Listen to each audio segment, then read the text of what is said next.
The impact of COVID-19 throughout the past year and a half has had a profound effect on society. Families were torn apart, marginalised groups were left silenced, and our feelings of connectedness and belonging were weaker than ever before. However, as the world slowly resumes to normal, Enactus UTS has been working hard towards giving voices to those left without one throughout the pandemic. We are currently working towards supporting good health by improving mental and social well-being, as well as reducing social inequalities. Our first project is Enable. This is Jenny and her son Christopher. Christopher was born with a severe case of cerebral palsy, limiting not only his neurological growth, but his physical development as well. Not until the age of 18, where several surgeries inserting steel plates in his knees granted him the ability to stand and trample his first steps. Jenny feels as though the only social support she can receive from other parents is sympathy, a point which frustrates and forces her to question, why me? But like so many more, Jenny faces this debilitating challenge alone. Similarly, Gemma, a palliative carer, faces the daily challenge of watching over and soothing the terminally ill. Like Jenny, Gemma feels as though no one will ever be able to fully grasp the emotional and existential turmoil she undergoes every day. But how can this be for both Jenny and Gemma in a vastly interconnected world such as today?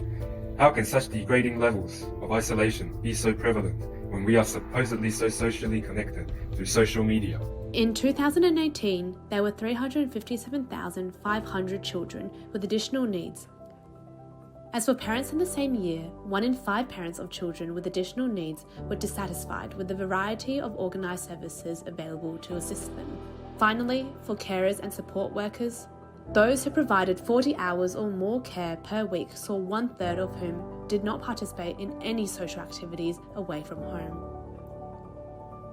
Our first step to engage with the problem space was to reach out to family members and other people we knew personally who were carers of children with additional needs to interview. Parents and carers both revealed that they found it challenging to make friends with others who understood the experience that they have had whilst caring for children with additional needs. Ultimately, we realised that having a support network is crucial for the well-being of these individuals.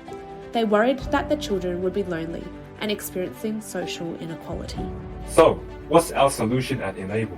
We are aiming to offer a focused social platform that tailors to parents of children with additional needs and carers or support workers, connecting them into a wider community through in-person meetups and a virtual social space. Specifically, the functions of this platform will include a virtual social space for discussion, private messaging, as well as a map function displaying the locations of other users, which may be toggled on or off. We believe that this will provide the fundamental tools for parents and other carers to open up new and fruitful social opportunities where they can console with each other about their challenges and build a strong sense of community to propel them forward. Therefore, Enable is providing a platform where parents and carers may stand in solidarity beside each other to become and overcome the debilitating lack of social mobility and development they have undoubtedly experienced. At Enable, we are aware that building a platform that shall involve certain levels of interaction between children and other users, such as through play dates, exposes the platform to the confronting issue of child grooming and child predators. We would like to comment that this issue remains a constant underlying problem across any form of social media involving interaction between users, where even employees have abused their privilege, access to spy on other users, and that the safety of any platform is ultimately down to user discretion. We are, however, looking to put in services that mitigate this issue, such as a privacy mode that turns off user locations, and the ability for parents and other carers to communicate and report with us about what they have experienced. Our competitors mainly consist of companies that offer services to people with additional needs, such as Playgroup New South Wales, Peer Connect, NDIS, and other non-for-profit organisations that provide real-life meetups. However, we have noticed that these existing services are still not as effective as they can be, as they do not foster an ongoing personal connection and relationship between carers and parents, and thus also children. Thus, in our product, we are able to fulfill the needs of parents and carers who are extremely busy individuals to form more personal one-on-one relationships. This means that planning a play date or meetup can be a lot more simple, as only 2 people's calendars need to be in sync. Our Facebook group is easy to use, as most adults already have this social media. Further, after finding others who live locally, users can then easily message each other through the app, so parents and carers can connect and talk virtually before planning a meetup. This makes it safe and accessible to as many Sydney-siders as possible. In regards to ways forward, we plan on hosting events and finish testing our Facebook group prototype. We aim to incentivise our product through in-person events, which will be an opportunity to bring users of the Facebook group together in person. Lastly, we will reach out to support services that already exist in this community. This way, we can better understand the target market and potentially work alongside these companies to develop our product. Our second project is the Wanderers Stories, who are working to empower refugee youth by encouraging and enabling therapeutic and creative expression. We acknowledge that this project is still in its early development stages and we have much growth to do, but that's a challenge Enactus UTS is willing to tackle. Out of the 12,706 refugees that settled in Australia alone in 2018, over 50% of them were children under the age of 18. Various studies show that a range between 6 and 40% of refugee children and adolescents suffer from major depression. Refugee children and adolescents often have higher levels of PTSD than adults, ranging from 50% to 90%. To this day, there's still a severe lack of use of mental health services by refugee youth. We wanted to create a project that would help increase the mental, emotional, and social well-being of refugee children. But first, we needed to learn more about our problem space. So, we started researching. Our research was primarily structured around the 8 stages of the refugee process model. We specifically focused on the post-resettlement stage once we recognized a gap in research catered towards supportive services for mental health. Then we knew at Wanderers Stories that it was essential to investigate what services and impacts we could make on mental health issues to promote the safe and comfortable migration of refugee youth to the respective host countries so that they could truly settle. Our survey recorded that 80% of refugee youth feel culturally disconnected to the country of origin. 70% feel isolated from people of their own culture. 80% do not feel welcomed in the host country. And 80% struggle to communicate and express themselves in the host country. With these results, we were able to affirm the struggles refugee youth face that deteriorate their mental health. In the same survey, we wanted to know what our project could focus on, providing a support service for refugee youth that could alleviate the struggles and issues of mental health.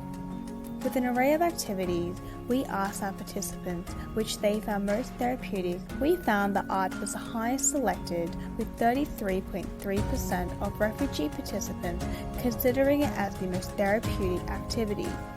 Some participants further explained that they found art therapeutic as it enabled them to be creative and expressive individuals.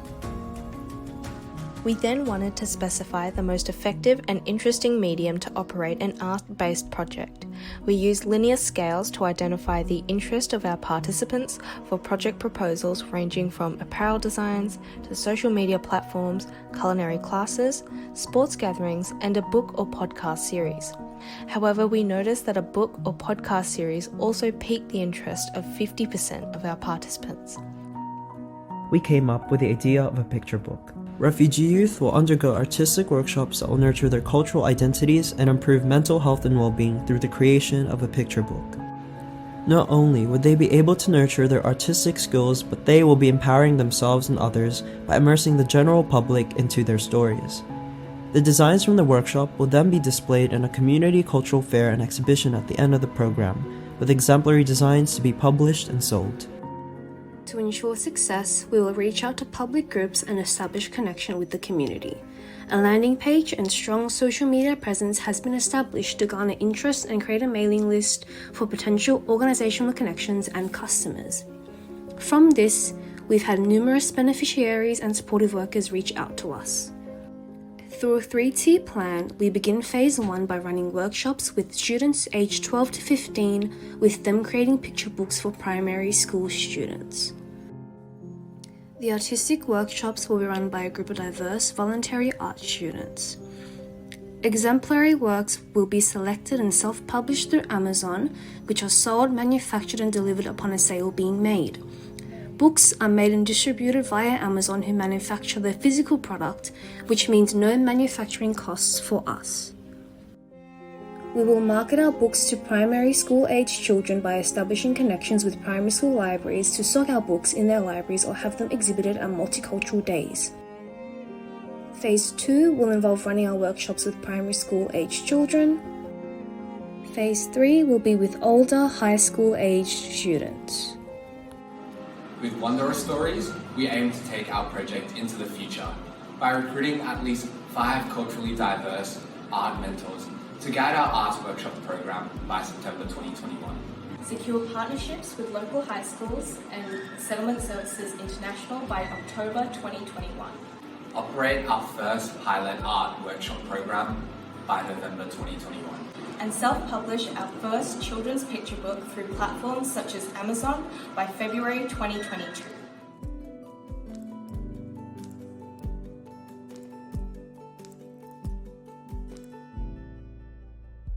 As we face a new normal, Enactus UTS is continually renewing our goal of making the world a better place. Enable and the Wondrous Stories are helping marginalized communities reconnect with a post-COVID society and are striving towards better health and equality. By doing so, a sense of common belonging can once again be found, and those left without a voice will once again be heard.